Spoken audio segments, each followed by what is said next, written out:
Hello and welcome back to the Scenario 7 podcast YouTube channel. My name is Sam and this is week 5 of our F1 fantasy show. In this episode, we'll be looking back at how we did in Imola, talking about price changes and looking ahead to this weekend's race in Miami, going through Matt's team and any alternatives he might look to swap in before the deadline. But before anything else, let's introduce our fantasy expert. It's Mr. Matt Collier. Matt, how are you doing, mate? I'm doing all right, thank you, Sam. My fantasy team isn't doing okay, but we'll get onto that later. How are you doing? Yeah, I'm doing good. If you think your team's doing bad, then you should see the state of my team.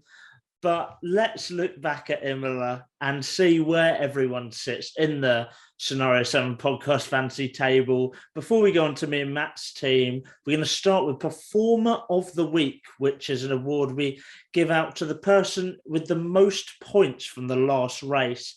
In Imola, it was Anthony Kay from South Africa with 336 points after deploying their mega driver. So well done to Anthony from South Africa. Now to the top of the table, and he's still there. It's the Scenario 7 podcast very own Joe Roberts with 948 points. But I think it's getting a bit closer. There are a few people moving towards him. So hopefully we'll have a new person to announce as top of the table soon. Matt, I'll go to you next. And you are up to 15th on 800 points, having used your mega driver on Charles Leclerc and Emilia Romagna. Are you happy with 800 points altogether? The best way to describe it is my team's had a precision airstrike and half of them have been killed. That's probably the best way to describe it.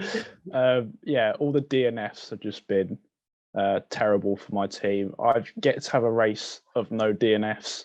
Still waiting. Maybe this will be the week. Who knows? Yeah, I mean, I like the precision airstrike. I like that, mate. But yeah, 800 points though, sitting in 15th still isn't too bad when you consider that I am sitting in 50th. There's 71 people in this league, and I am 50th with 623 points. Unfortunately, my turbo driver Signs, he let me down. He crashed and beached his car for the second race in a row, and Ocon's car didn't work in qualifying, which let me down. Which I'm pretty sure are two problems you had, Matt, because we're now going to go over your team a bit more in depth. And first of all, though, you used your wild card in Imola, but made no changes from Australia. Can you explain why you did that? Yeah, as I discussed in the last fantasy show, there were 17 price drops. So all those price drops of people taking out drivers had to be refunded into other drivers. It's probably the most price drops I've ever seen. So I decided to use my wild card and get on board the drivers that were increasing in price and basically increase my team value. But I still went back to my original team because there's no point putting in someone that's increasing in price that's, no offense, but in a Williams or an Aston Martin. So yeah, that's why I used my wild card chip. It makes a lot of sense. And the team you did go with, of course, is Ocon, who got 13 points, Perez, who got 44, Magnussen, who got 18, Sainz, your turbo driver, who got 14, Leclerc, your mega driver, who got 90, and Ferrari as your constructor, who got 30. 209 points in total. Of course, that is on screen now. No changes from Australia, but you did deploy your mega driver. Talk me through your selection and how you felt the performance of your mega driver was. Yeah, I'll talk about my mega driver first. Before Imola, I said, play my mega driver chip. It's a sprint race. They'll get more points, they said. Well, that completely just backfired. Coming into the race, Leclerc either finished first or second in every race. Of course, the one day I put my mega driver on him, he finishes like, what was it, like P6 in the end. It looked like he was almost DNF'd. Yeah, it just didn't go well. I had to do turbo driver for science. He DNF'd again. And do you want me to break down through each driver, or are you going to do go that? through each driver. Yeah, so Ocon 13 points. He had a gearbox issue in qualifying, which I think he qualified like P19. So to be fair, to get 13 points isn't actually that bad in the grand scheme of things. Sergio Perez got 44 points. The person who was top of the score from last week, as you already explained, from South Africa, Houston is mega driver, and 44 points from Perez was very solid. 18 points, that was Mr. K-Mag, and he's just looking really good for his price, nice and cheap as well. And now it gets to the Ferrari downhill section. 14 points for Carlos Sainz. It's just hasn't been going well for him, and especially Spanish drivers. They've been doing terrible this season. Leclerc got 90 points. To be honest, you want to be getting around 130 to 140 points with your mega driver, and then finally 30 points for Ferrari. To put into context, Sergio Perez got 44 points, and he scored more points than both the Ferraris combined. So that kind of puts into context how awful it was for Ferrari in Imola. Yeah, I can hear the frustration in your voice, but what you've got to remember is I'm 50th. It could always be me, the guy who after week 1 in Bahrain was 11th and has dropped every single week and is now in 50th. But I guess the only positive for me is the only way is up. I mean, actually, that's wrong. Like Lando Norris said, the only way is down as well, because there are still a lot of teams below me. So we'll have to wait and see. But still 15th, Matt, still a few things to be positive about. Time to look at some price changes. As always, there have been a lot of price fluctuations since the last race, and will continue to be until the deadline. What we talk about now is the prices at the time of recording. There will be changes from now until the deadline. So what we talk about won't necessarily be the prices when you see this video. Let's start with the drivers. What changes stand out to you? There hasn't been as many from Imola. There's not quite 17 price drops, but there's been very small but minor changes. Lewis Hamilton being lapped in Imola hasn't helped his price. He's gone from 30.4 down to 30.2. One new Joe DNFing in that race has gone from 8.5 to 8.4. Alex Albon, he's definitely a driver that's outperforming that Williams. He's gone from 7.1 to 7.2. Magnussen, another great weekend in Imola. It's gone from 6 million to 6.1. Sergio Perez, the man you always love to rep and praise. A brilliant weekend in Imola. Red Bull's first 1-2, I think, since 2016. He's gone from 18 million to 18.1. And last but not least, George Russell. I think he's the only driver so far this season to score in the points in all the races. He's gone from 23.9 to 24 million.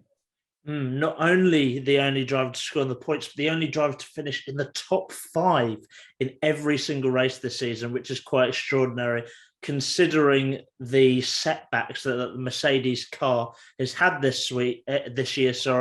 Now let's look at the constructors. Any interesting changes there? Yeah, there's quite a few. Mercedes just keep dropping. They've gone from 33.9 million down to 33.8 million. Another drop in price is Alfa Romeo.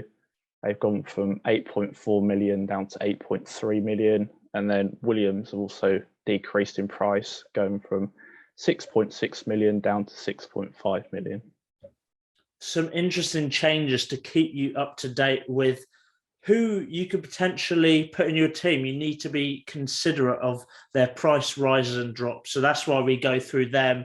Now let's look at the team you might be deploying this week. Of course, we need to preface this by saying this is subject to change, as the deadline is not until Saturday evening, and practice sessions can be used as an insight into how teams will perform this weekend. However, Matt, you did tell me that you've used all of your changes. So am I right in saying it's going to, the team you were about to announce now is definitely going to be your team for the weekend? Yeah, I don't want to risk taking a -10 for an additional transfer. I just think it's too much of a risk. So the team is the team. We'll have to see how it does this weekend. And the team, starting with the first driver, is Pierre Gasly, who replaces Esteban Ocon in your first of 3 changes, costing 13 million. Why have you bought in the AlphaTauri driver? Well, I'd first like to discuss why I got rid of Ocon. And yeah, the Alpines, they do look quick, but there's just loads of reliability hiccup problems, and a lot of them have been Alonso's side. And I just felt like that eventually all of Alonso's bad luck will eventually even out to Ocon. And yeah, at this stage of the season, everyone's kind of got the same drivers. So the reason I bought in Gasly is more because of a differential kind of punt, hoping that he'll outscore other drivers, and fingers crossed, not DNF. So yes, why I brought Gasly in. Yeah, I like it. You've got to take risks in order to get to the top. And yeah, interesting. I like that you bring in Gasly. Now to your second change, and coming in for Sainz, who unfortunately has had a nightmare 2 races and has been in your team for the nightmare 2 races, is Lando Norris, valued at 16 million. Why did you make this swap? I think McLaren are finally getting back to where they should be. And yeah, Carlos Sainz has had 2 pretty tragic races, and I just think Lando Norris is almost guaranteed each week to beat his teammate, whereas I don't think Carlos Sainz would be able to beat someone like Charles Leclerc each week. So that's why I brought in Lando Norris this week. Yeah, that team definitely looks on the rise.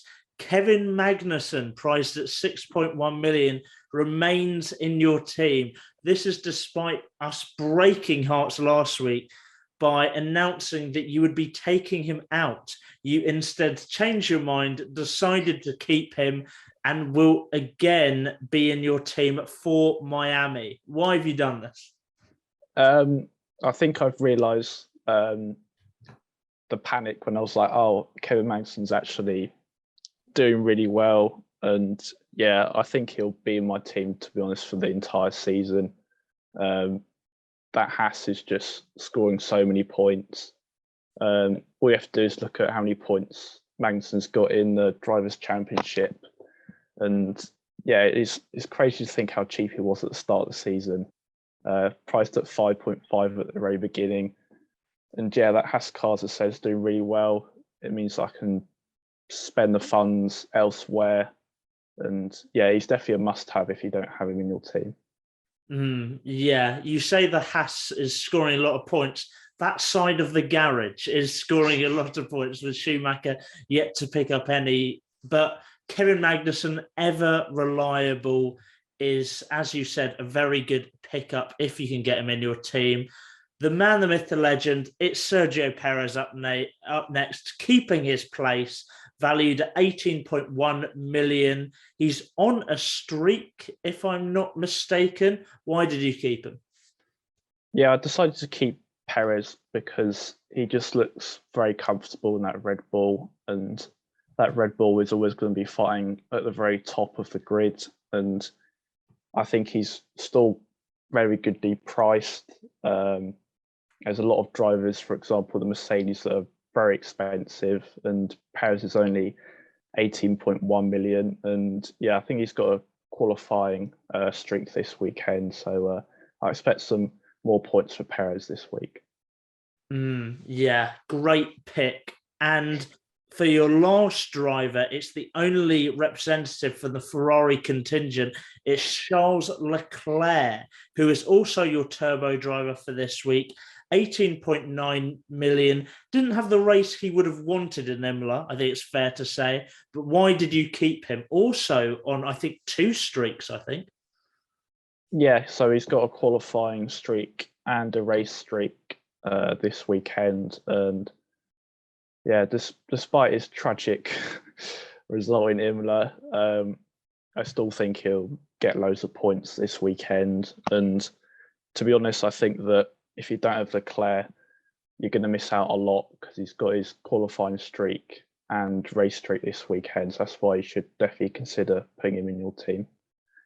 Next up for the constructor, and you made what some might see as a surprise change. You've swapped Ferrari out for Red Bull, who are valued at 32.1 million. We talked earlier in a few episodes ago about, is Ferrari the must-have constructor? But you've swapped them out, a few weeks later. Why have you done this? Yeah, I spent a lot of time thinking about Ferrari or Red Bull. I really wanted to have Verstappen in my team some way, and I think the best way to do that is with the constructor.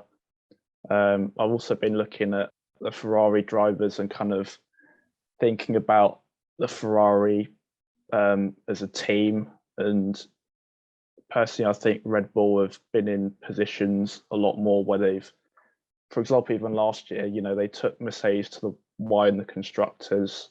Verstappen is a world champion. Sergio Perez has won 2 races. Carlos Sainz has never won a race. Yeah, so I've definitely been looking into detail, kind of thinking about which one I prefer. At the start of the season, I had Red Bull. They both got a double DNF. Yeah, so that's why I've chosen Red Bull over Ferrari. I just think they're the more experienced constructor. Yeah, we'll have to see if that change pays off. Now, we've gone through your team, but Matt, who are some alternatives you're looking to swap in before the deadline? Or in this case, as you are not going to because you'll get a points deduction, who are some people that the people at home should consider putting in their teams? Yeah, so I'll go through 3 alternatives. I'll do a constructor first. And this is the only constructor that has any kind of boost this weekend, and that's McLaren. Priced at 17.5, they have a qualifying boost. So if both McLaren drivers qualify in the top 10, they'll get an extra 5 points. And then on to 2 drivers that I've picked as alternatives. George Russell, currently priced at 24 million, has a race boost this weekend, so it gets an extra 10 points if he finishes in the top 10. And another driver I've chosen an alternative also has a boost applied to him, that's Fernando Alonso, priced at 12.5, has a qualifying boost. Despite all of his dreaded bad luck, he still managed to qualify in the top 10 to get to this qualifying boost. And I think eventually Alonso's bad luck will come to an end and he'll start getting a few points. Yeah, hopefully other drivers don't put any more holes in his car as they did in Imola. Hopefully he gets a bit more luck in Miami. No Zhou Guan Yu this week in alternatives for, I think, is the first time this year. So, Zhou, you need to up your game, mate. You need to get back in those alternatives places. But that wraps up our video. I hope you found it helpful. A reminder that the deadline for changes is an hour before qualifying. So make sure your team is finalised by then. Remember to like and subscribe. Follow all our socials. They're linked down below. Thank you for watching, and we'll see you in the next one.